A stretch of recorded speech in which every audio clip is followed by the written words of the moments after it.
ensi muno mulimu ebintu bibiri ebisumbuwa abantu ab'emyoyo emitono, abaluvu, abatamatira, n'abo abaagala ofutu bbala ku balala. Mu bino bw'obeera mwavu Katonda n'akuwa ssente ozikozesa okufuna obuyinza.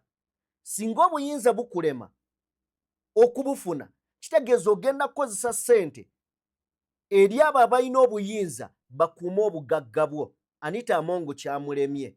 Kati omulala singa afuna obuyinza ng'abukutte talina ssente, nga mwavu emponga byoya, ekiddako kubakozesa buyinza oba kutulugunya oba kubba oba kutta balala oba okubalumya, yafuna obugagga anti alina obuyinza.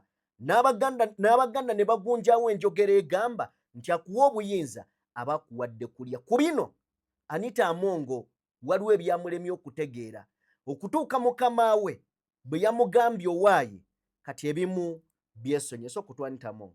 Muntu waffe ono yatugambye nti President yabulidde Amongo kati nti bwe kiba kisoboka ate era nga kiyamba ye yewalira ddala okuddamu okweyisa mu lukale oba mu bantu abangi okumala ebbanga eggere kakuba okwesembereza bannamawulire newankubadde teyakimugambye mu lwatu nti ekkomera mutadde mu lyakumukuumira maka ge kiyite house arrest. Amazima gali nti empulukutu z'omusota zigenda na miggo. Bwe bakugamba ekintu ng'alina obuyinza yakugambye, kiba kirungi n'obuwuliriza, naddala singa okizuula nti wakoze ensobi. Mbadde ne Farouk Ali gwendi naye ku seti olunaku olwaleero alina ekigambo ky'ayogedde, never outshine your master. Sipiika bamuganye okukuba essimu, mu bubba yebbye n'akubira ababaka essimu, eminyira kwe gyavudde. Kyokka ebiwulirwa beraga nti newankubadde olunaku olw'eggulo ono yalagiddwa obutaddamu kwesembereza ababaka ba Parliament oba okweyisa mu lukale. Omukyalo ono abadde abbirira akasimu n'akubira abamu ku babaka ba Parliament n'abasaba okumulabiranga ddala ng'akaddako okulonda sipiika katuuse mbwera ng'aliko n'akasimbi kabadde abaweereza mu kimpukumpuku. Emirundi mingi tuyimirira ne tuwaayiriza Sitaani nga bw'atukemye era bw'atukozesezza ebikyamu, naye nga singa oli akusatta oluyi oba akusala oluyi n'akubuuza Sitaani gwe wali omulabyeko, teri yali amulabyeko. Tugambe nti Anita Amongo byabadde akola Sitaani yabadde amukema. Fwe ku Nambooze anti waliwo ekintu nga ne Sitaani yennyini akyegaana n'agamba bannange sinze nkema abantu naye leero oyo nange leero eyo saabaddeyo nange leero eyo kwekyo ekyakoleddwa saakemye sinze nga ne Sitaani yennyini akyewuunya n'agamba abantu nga banyooma Katonda ono atuuse naawo. Amazima sipiika Anita Amongo oba abadde sipiika abadde mwangu wa kuteebereza. Waliwo n'abamupredictingako nti ono ekkomera liri awo mu maaso limulindiridde. Nambezi abaddeko Nambezi ne mujja kumulaba nga ezinyogoga zimulidde. Abaddeko namba biseera ki? Bino eyali abaliko aliko. I can predict that in a few years she will be dangling in Kitali. Kumulembe ki? Gojja kulaba niwe guba guno kuba bali ku island gwe gwani ovaeyo wa avaweyo kedia mwafunyeeko ku nseko fe twayiseeko gye baalayiridde bakansala oba abakulu ku mitendera egy'enjawulo afunako ku nseko. Against an unauthorized person in the matter, the judgment of communication or information whatsoever, we shall be locked. Tukkirize tukole mbwe katono nnyo Farouk Ali ajje akubuuzeeko then twolekere ebigambo bingi. DPTV Uganda, Dawn People Television. Ngoyagala okuza omwana ekirongoli mugambe ekyolinga musika kolinzigire era oyongereko nakino nkwagala ssebo mu baana bennina yeggwa nsingira nabali olwo oliba omaze okulira ekibaobyole ekigenda okutunya abantu ng'awo kyatebya kati n'ensonga eyo waliyo abadinyoome naye tugende pola example nenantuku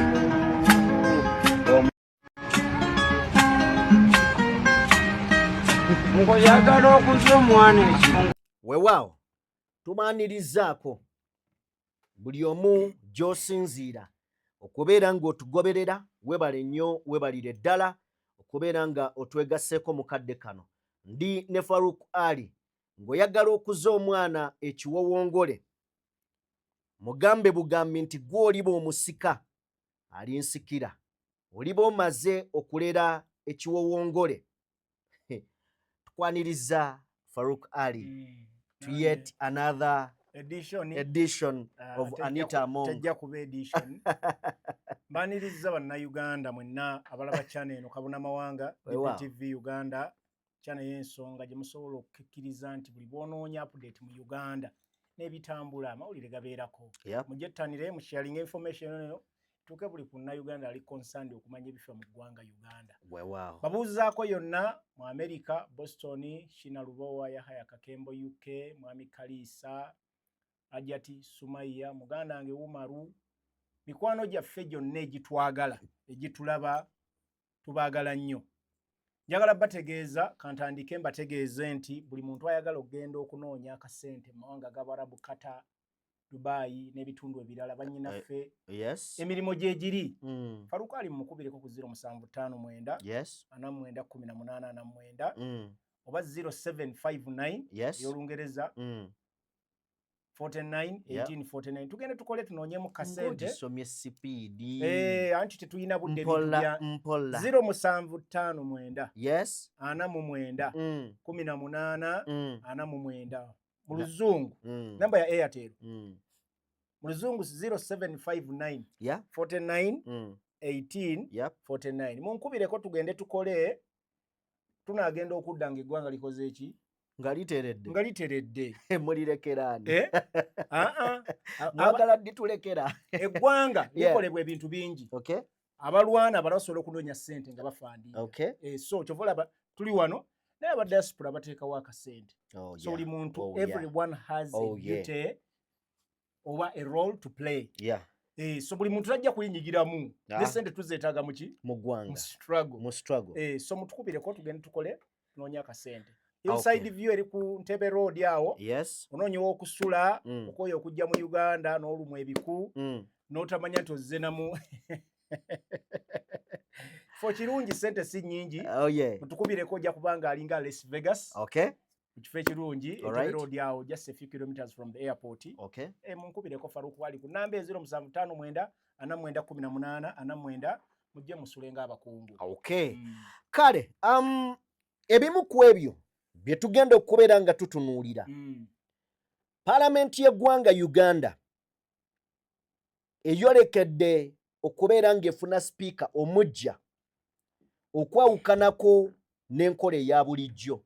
Nti tubadde tumanyidde nti sipiika abeera wa bisanja bibiri gy'emyaka 10. Sipiika n'omumyuka we. Naye ku Anita Among asaavinze kimu.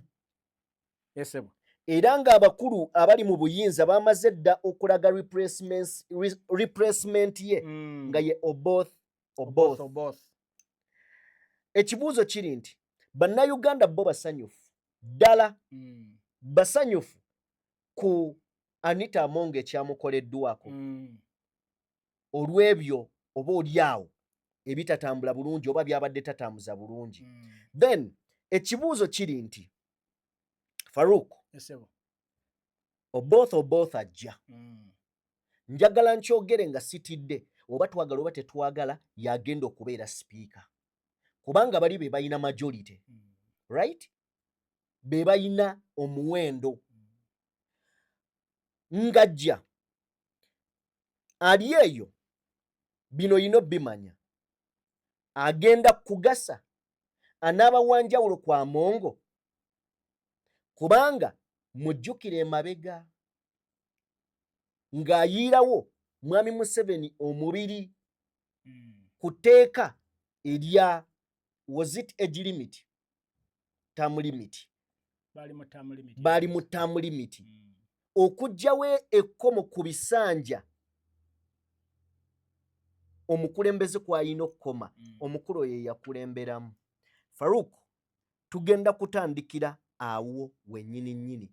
nga mu budde obutali bungi ng'otubuulira Oboth ajja agenda kukyusa ki ku kifaananyi kya paalamenti gye tulabye ng'edobonkanye nnyo naddala mu kiseera abaddewo wagifulidde ng'ekisasiro disrespecting ababaka ebiteeso ng'aba opposition abalina ensonga ez'essimba nga tabawa mwagaanya kuyisaawo ebyo bye baagala.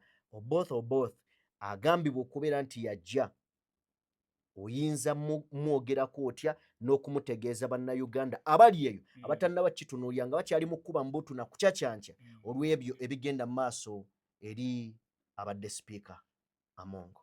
Eggwanga Uganda tufunye challenge oba challenges nyingi nti abantu abakugu abayina obukugu abali badde basavinga mu capacities ez'enjawulo tebaweeruddwa mukisa gusavinga olw'okuba tuyina system of governance enfu.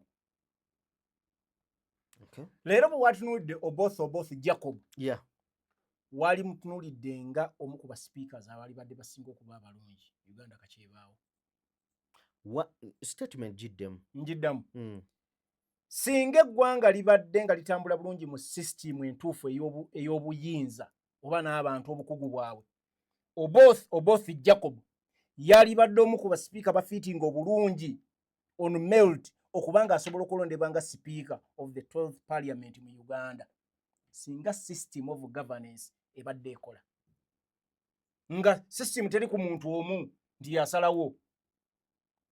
So todautinga busobozi bwa Oboth bw'abanga tulonda speaker on merit ku bukugu bwe is worth ali worth being a speaker of parliament. Ekisooka musajja munnamateeka eyasoma ku level yonna natuuka n'okufuna masters mu university mu America ndowooza yali Minnesota eyo abaddewo asavize mu capacities ez'enjawulo abadde aconnectinga nnyo n'omuntu wa wansi kubanga yagenda okusoma masters ye mu America yamalayo yeye amaze okuresigninga n'agenda n'amala endowooza emyaka egyali giwera 3-4 okitegedde n'asobola okukwatagana ne bannamikago n'atandika okulobingira ekitundu kyeyo gy'akiikirira. So olaba connection y'amaanyi gy'alina n'abantu era yakomawo n'alaga interest mu kwesimbawo mu bukulembeze obw'okukiikirira. Oboth akiikirirawo. Oboth akiikirira ekifo kinneerabiramuko naye kankijjukire akiikirira bayitayo ava Tororo eyo ekifo bakiyita ekifo kinneerabira ekyo West Budama. Amakage gali mukono ng'abakulembeze bonna ababaka ba parliament n'abalina ebifo position kuba mutasobola kuva eyo gy'ava gyasiikirira every day asobola okukiikirira okujja mu parliament etuula buli lunaku. Parliament esobola okutuula mu wiiki tetuula emirundi 2 esobola okutuula emirundi 3 oba 2. Thank you. Lwaki omuntu yandibadde tasula mu constituency gy'ava? Kizibu olw'ensonga zino wammanga. Parliament eyo gy'olaba ebaamu emirimu egy'enjawulo naddala kati Oboth ali nnyo ku bukiiko bwo waggulu mu parliament. Olumu bayinza okugira emirimu egitwala paka midnight. Kitegedde kano tasobola kuva mu parliament ssaawa 5 ez'ekiro 6 avuga agenda e Bukooli. Okitegedde kiba dangerous kiba riske n'ebirala bifaanana ng'ebyo. So kikulaga West Budama eyo n'ebyo kikulaga nti baakitunuulya mu kifaananyi kinene ne bagamba ababaka bajja bbawanga ne housing allowances basobole okupangisa okumpi sobola okuba nga sobola okugenda mu parliament okukiikirira ebirowoozo by'abantu. So bagenda ne bakuŋŋaanya ebirowoozo by'abantu ne bajja basobola okugenda ku weekend transport bambawa n'ebirala. Let's go back to the point. Mbadde nkulaga obusobozi bwe musajja muyivu ekimala. No doubt about that. Oboth bw'omutunuulira mu 2021 gwe mulundi gwe yasoose okwesimbawo ku kadi ya NRM. Yes. 2021 ebisanja bibiri ebikadde abadde avugana na NRM n'abakuba ngali ku independent ye mubaka eyasooka okuvuganya n'afuna ebisanja bibiri eby'omuddiringanwa eyo mugundi Budama nga tajiddwako wa NRM back to back yasooka kitegeeza yalinga foundation ey'amaanyi mu kitundu ekyo naye bw'omutuna emyaka gye twogerako ali mu 50s this is the age bracket General Yoweri Kaguta Museveni gyali mu kukozesa erimu same age bracket ne mutabani we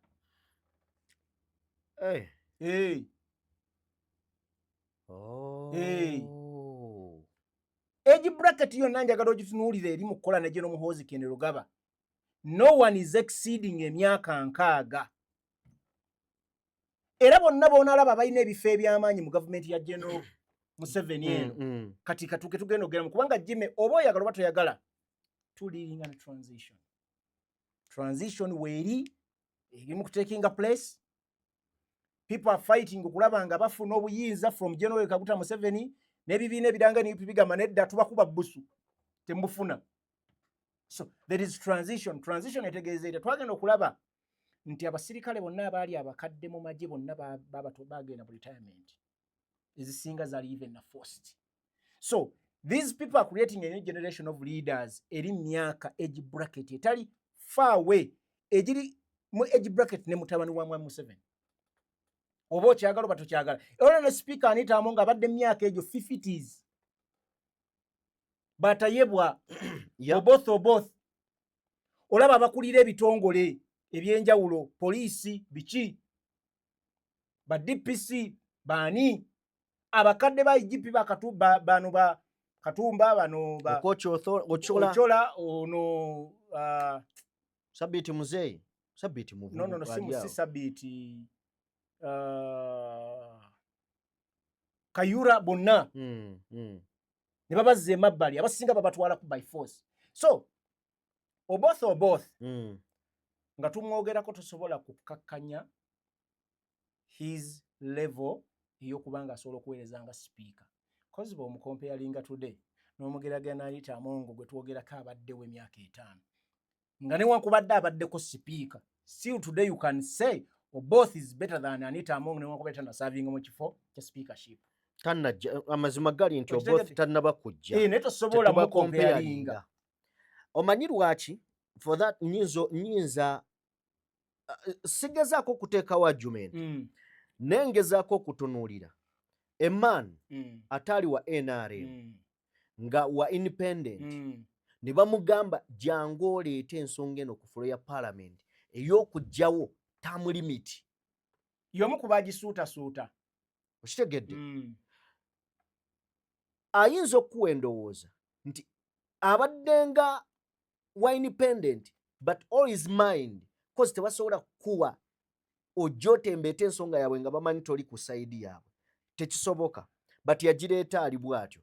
Then nenzija nembuuza lwaki saagala tumukompeyalinge leero n'Amongo. Amongo ayina ebibeera bye. In fact nze omu ku bantu abatajja kulimba nze Amongo simumanyiiko kirungi mu parliament. Saagala kulimba eno ndowooza yange saagala onnyigira ali eyo. Nze Amongo simumanyiiko kirungi nga speaker parliament mu parliament ebweru ayina foundation it's okay birungi naye mu parliament nti obukulembeze bwa parliament tambeeredde mulungi. Era abantu bakugamba nti parliament kakyebaawo ku kisanja kya omukyala Anita Among parliament besinza okudibagibwa era olabye ku bisentendera mingi nga bawo butakkanya wakati wa leader of opposition n'omukyala Anita Among ng'abuuza abantu babuuza asoma mu tteeka ki kitegeera nga tafa ku mateeka zigamba ki.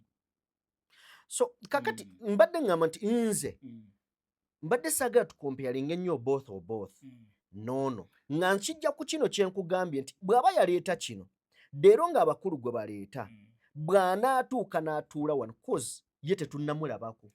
Lwaki njagadde kuwa some comparison taatuuke naye ng'akola bakulu bye bagamba. Amazima gali nti bano bonna basavinga interest za muntu omu. Naye njagadde kuwa ekifaananyi ekisose ne nkugamba singa tubaddemu system entuufu. That was my first statement. Singa tubaddemu system entuufu nti institution zikola bulungi both yali badde suitable candidate oba speaker omulungi. Okay. Naye olw'okuba nti bano bonna bajja batya tulina okudda ntusiga ekifaananyi bano bonna bajja batya okuba selected being speakers mu parliament oba mu bifo eby'enjawulo capacities ez'enjawulo nti bajjira ku interest ya muntu ogu era basooka balayiza tukuleese olw'ensonga eno n'eno n'eno era bajja ku mission. We can go back and try to look back. Nituzayo butambi. How many speakers betubadde nabo? Ojja kuddayo teba sekandi. Tamu zibiri, mchara Rebecca Kadaga, tamu zibiri. Jacob Olanya. Ebibye naye mu bimanye ensibu engeri gye yagenda musajja wattu. Anita Amongo. Okumanya era yagezaako okulinnya ku mmeeza n'agamba no nange nfunye obuyinza bugezze. Namugamba oyagala kuboggola mu kiraalo. Omukyala alitwala Rebecca Kadaga nga oyagala kuboggola. Era bakomekkereza bamuyimiriyetinze. Bamuswaza yagenda mu mbeera y'obuswavu obutagambika. Because a person who has served kubanga mukyala Rebecca Kadaga aservice NRM from deception.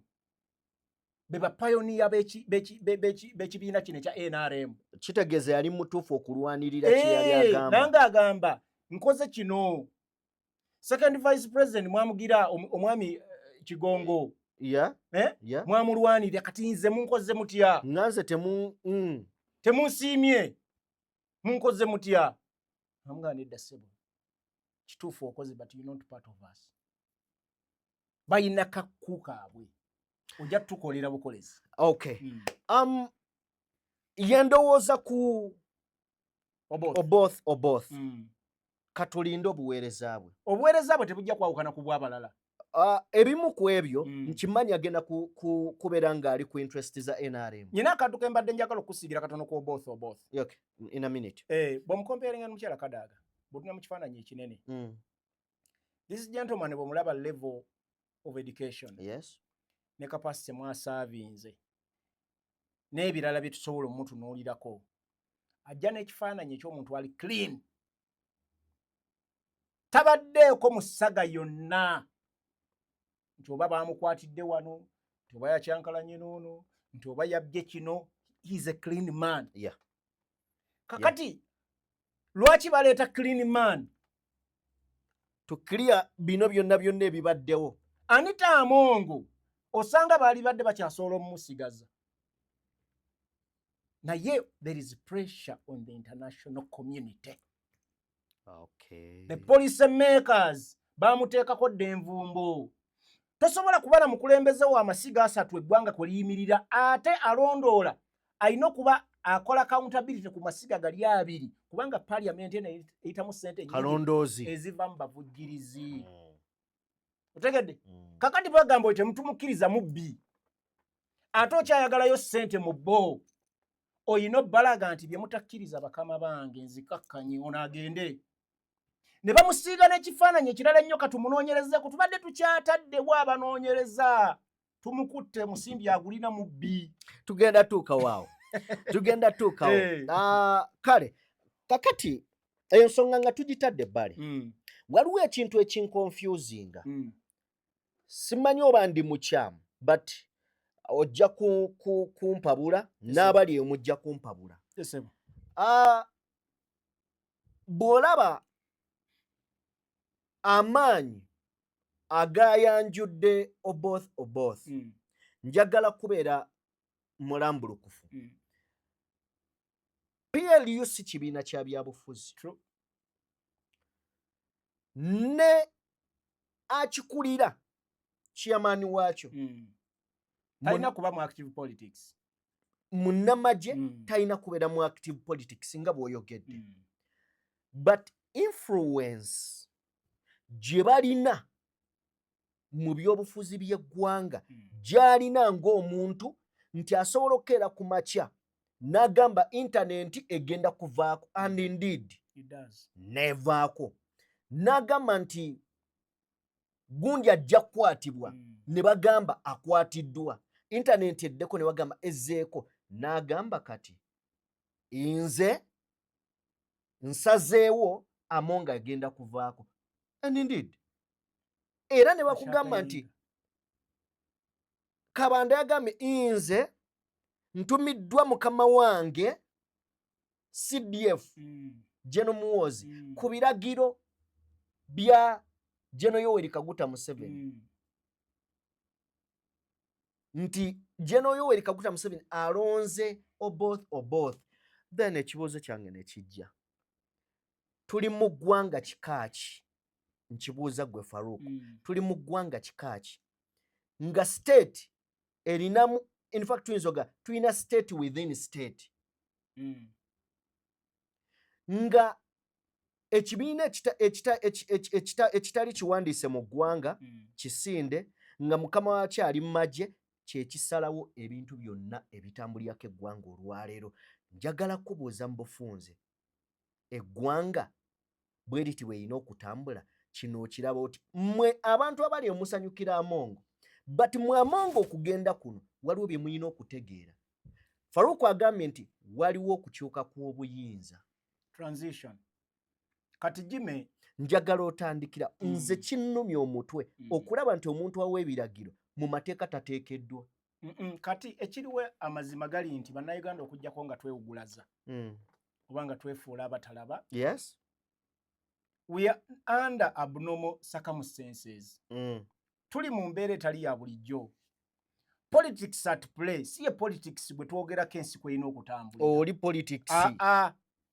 Tetuli mu democracy. Tuli under military rule within the family. Tuli by'obufuzi ebya bannamagye naye nga bitambulirirwako family. Okay. Ebyobufuzi eggwanga litambulira ku military rule naye nga eri managed by the family eya Mwami Museveni. N'abo abamulya mu ngalo bakozesa baleeta mu bifo eby'enjawulo basobole omuyambako okufuga eggwanga lino. Kitegedde? Okay. Njagala tukkirize nze naawe eby'ebibiina by'obufuzi byakwekwasa kubanga abasajja baintroducing enkola gye tugamba nti tuli under multi-party system of governance. Era nga multi-party system of governance olw'okuba nti beetaaga obuvujjirizi n'ebirala, parties zirina okuba created. Kati mmwe parties eziri created zirwana kujjako Mwami Museveni oba tezirwana? Kyova olaba NUP ekaluubiriddwa nnyo Mwami Museveni. Sorry, Mwami Museveni akaluubiddwa nnyo NUP because tubadde ne political parties nnyingi nga ziraga zirwana kujjako Mwami Museveni ng'ebigendererwa si byebyo. Za kulwana okujjako abantu abatono nnyo abagezezzaako okulwana, era Mwami Museveni n'agezaako kuziyingira n'akomekkereza ng'aziwambye nga ba-members abazo munda n'azisabotaginga ba-members n'infiltration, ba-members abasinga ne basigala nga bakolera ye naye nga bali within the party. Kati abantu abatono nnyo abantu abatono nnyo ne basigala nga baziira bo nga balowooza balwanisa Mwami Museveni, kumbe abali mu kibiina abalala they have overshadowed them. Ofuluma n'ekisi ogenda okuba omulabe naye nga gwolese mu ofiisi akubye essaaga awayevaawo oyajja. Naye azze n'enkumbi azze n'ennajjolo bw'oba tovuddewo weetegeke obeeko engeri gy'ozzaayo. Olowooza olumbye mu kasirise. So ebintu bino betwogerako abantu balina obimanya. Bino abantu bye balimba siba Muhoozi ne omufiisa tali involved mu politics. Ebigambo bye n'ebikolwa bye njagala oyawula ebigambo n'ebikolwa. Muhoozi General is very active in the politics of Uganda because byayogera si bya bannamagye byokka, ayogera ku politics in Uganda. Politics at play. Era akulaga obuyinza bw'ayina on a daily basis from his tweets n'ebirala. Munnamagye agoberera amagye bwe gagamba ng'amateeka. General Muhoozi byayogera si bye balina okukola. Era singa osangibwa mu nsi entuufu amateeka bwe gakola singa yagenda dde mabega w'emitayimbwa. Ne wano singa sisimu ebadde ekola. Neeno yennyini noobanga si ggwe Muhoozi. Exactly. N'okola kyakola singa baakusiba. So omusi babiri abakwatiddwa Bakkano Kaka bagenda bali luddawa? Bali munda. N'abalala bangi. Birungi bwe yaveeyi. Kitegere abamu twabalaba nga bakaaba waliwo ono weekalangala. Kayanja kitegedde so omusi babiri abalala obulamu buweddewo so kati kino what's your conclusion kati General Muhoozi Kainerugaba PLU abantu saagala bakirenga miya group of people baleme just katunuuliranga era yabalagadda ekibiina gurupu y'abantu nga bwe mugirowoozaako eyo ye gurupu y'abantu egenda okujja esiizinga emirimu gya NRM pubu egitwale. Tuyina abantu bangi abakugamba bali affiliated ku PLU nga balina obuyinza obusalawo.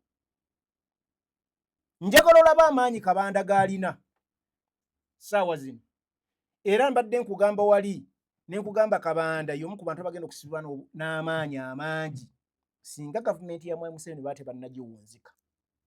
Njagala onootinge bulungi. Singa gavumenti ya Mwai Museveni abagirwanyisa tebaate bannagiwunzika, Kabanda wano agenda kuba n'amaanyi mangi nga ne minisita amulaba n'agira bw'ati n'avunnama.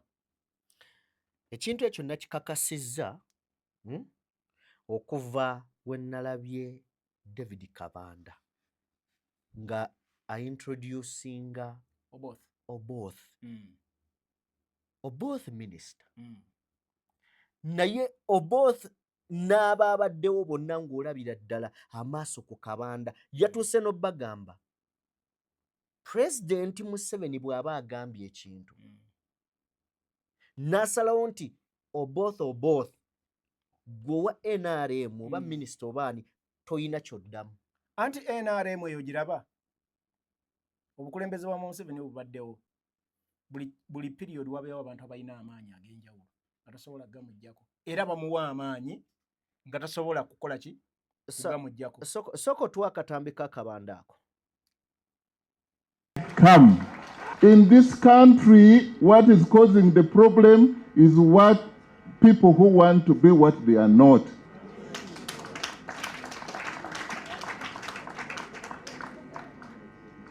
This country, we should be contented. Now, this is my home.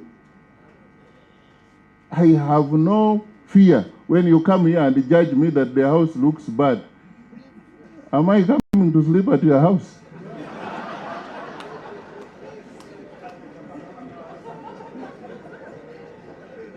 Are we in some form of competition? No. To cause a change, you don't need a lot of money in your pocket. You just need to have enough. And that was the prayer of one person called David. Don't make me too poor or I will deny you. Or make me too rich, then I will forget about you. That's my prayer also. This message has come from my chairman of PLU, and he has instructed me to inform you that it has been endorsed by His Excellency, the President of Uganda. Honorable Ofono Pondo, there is a man called Chinua Achebe. He said that things have fallen apart. The line we are taking now is for the Right Honorable Maxon Oboth our next speaker. I just want to appeal to the members of the Central Executive Committee of the NRM. Please, most of you are here, others have not come. When the President brings that name of Honorable Maxon Oboth as the Speaker of the 12th Parliament, please don't ask any question. Just tell the President that we are with you.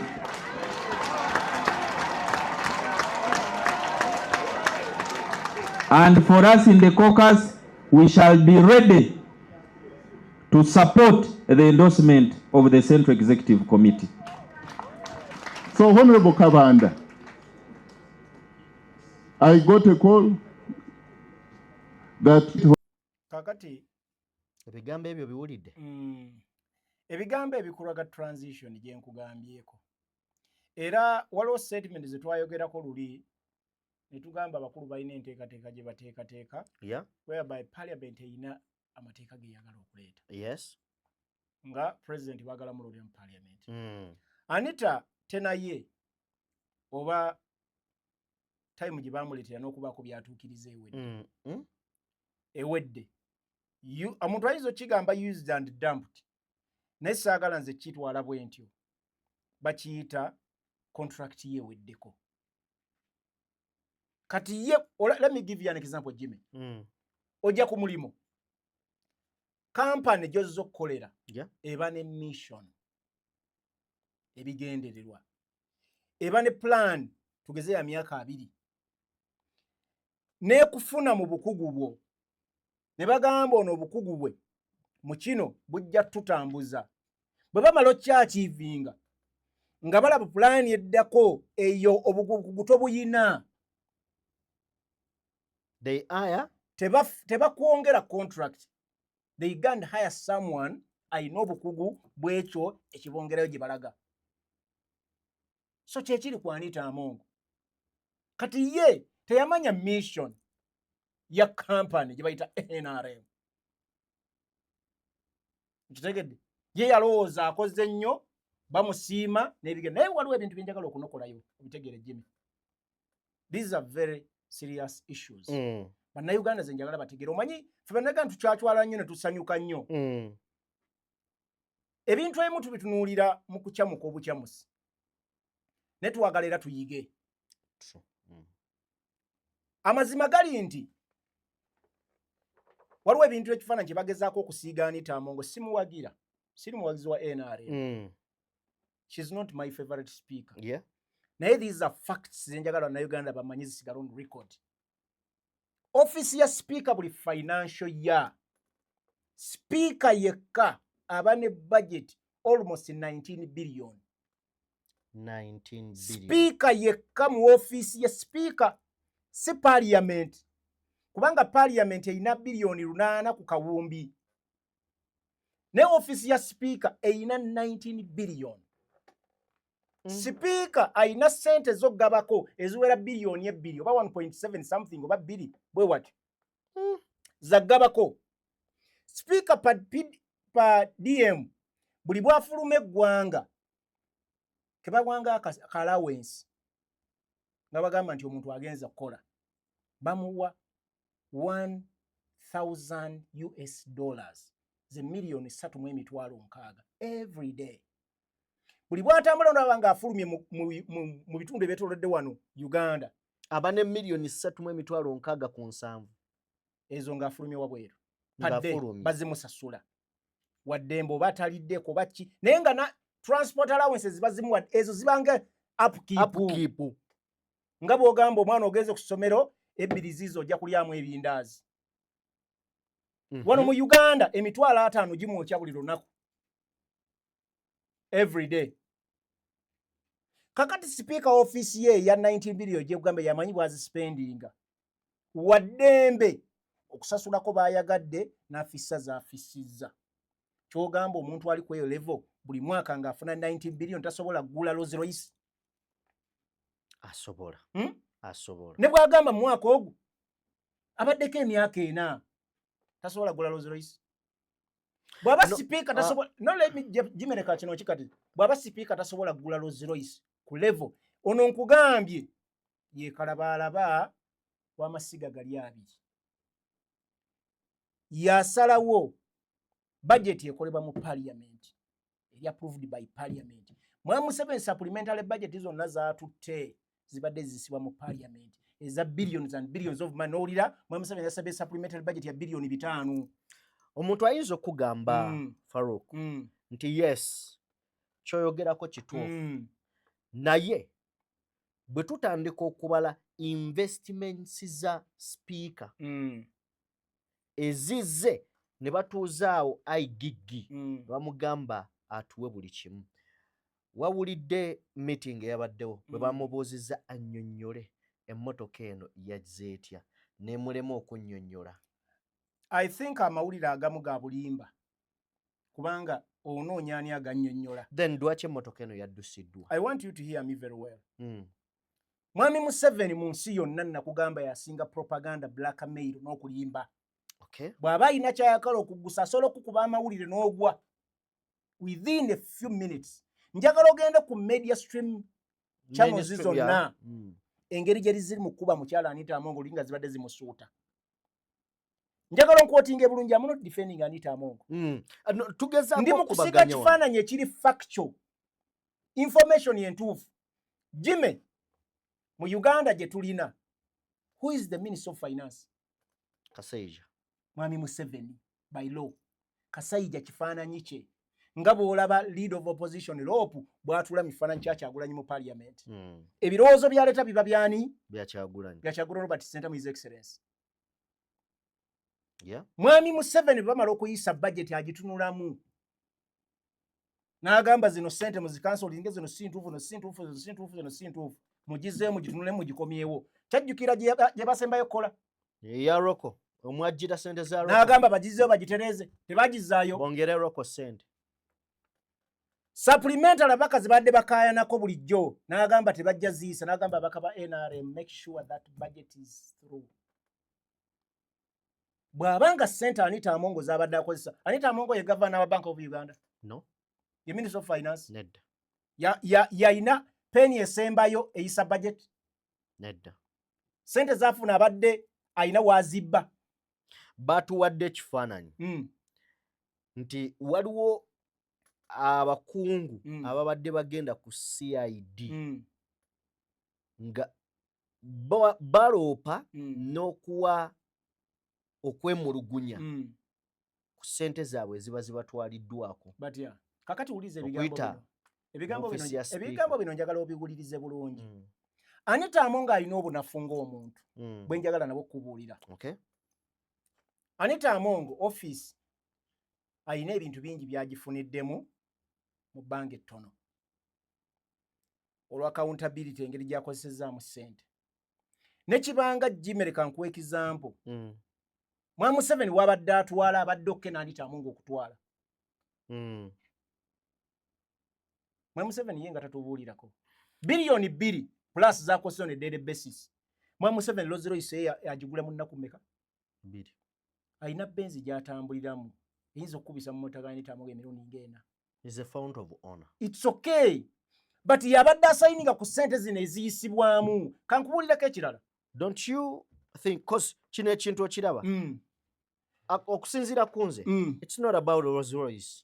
Anti nedda. Kino tekiri ku Rolls Royce. Wala spark. Anita Amongo yewa afunye benefits nyingi through her office. Omanyi? Just kanzijjo kano. Faruku watugambe never outshine your master. Mwami Museveni alina gy'abadde agenda nga agaba ssente n'agaba milioni 2 n'agaba milioni 2 Anita n'agaba akawumbi. Ekitali kifo kimu 2 3 4 then kikyoba oyagala ekiro. Kati kankubuuze nze. Anita olowooza ssente abadde azigamu feva yaani? Asobola okubeera nga yiye. Anita byonna byakoze ebinyigiriza bannayuganda abikoze in favor of NRM. Tolowooza ko nti Anita ono abadde n'ambitions z'obuyinza? Teziri even close to anywhere. Because Anita ne constituency ye yagibba bubbi.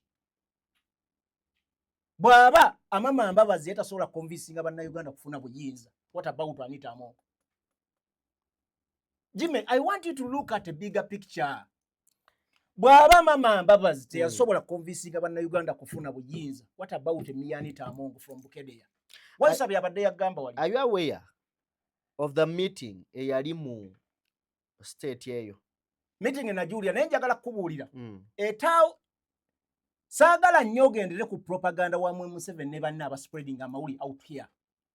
Tukozesa common sense ne tutunuulira ensonga zino deeper. Anita Amongo mission eyamuleeta yambwedde. Bano abasajja bakola batya? Olw'okuba Anita Amongo akoze banoonya engeri gye bakwejjako. Banoonya kifaananyi kino njagala owulirize. The biggest problem mu Uganda enyiziza bannayuganda bawulira nga bakyaye gavumenti no bagiyita corruption. Bannaffe Fetubuyita bubbi bwa ssente. Amongo yasoose okubeera speaker. Njagala osooka ompulirizeemu kano akantu. Yeah. Kakati nakugambye tuli mu transition. This is a script written. Anita Amongo bamugyewo batya mu transition yaabwe gye bali mu kukola. And who is influencing what?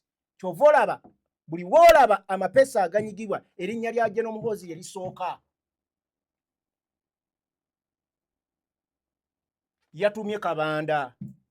Twasooka ne tumwendoosi nga tetukyamwagala mubbi. Statement gyendeese njijje waani omukulu w'ekisinde kya Piero Yiu omuyima waffe agambe tajja kudiringana babbi. Don't you think nti Anita Amongo ono yabadde n'ebiruubirirwa ebisukka ku byabakama be? Lwaki nkubuuza kino? Lwaki nkiremerako? Tubadde ne baspeaker ab'enjawulo.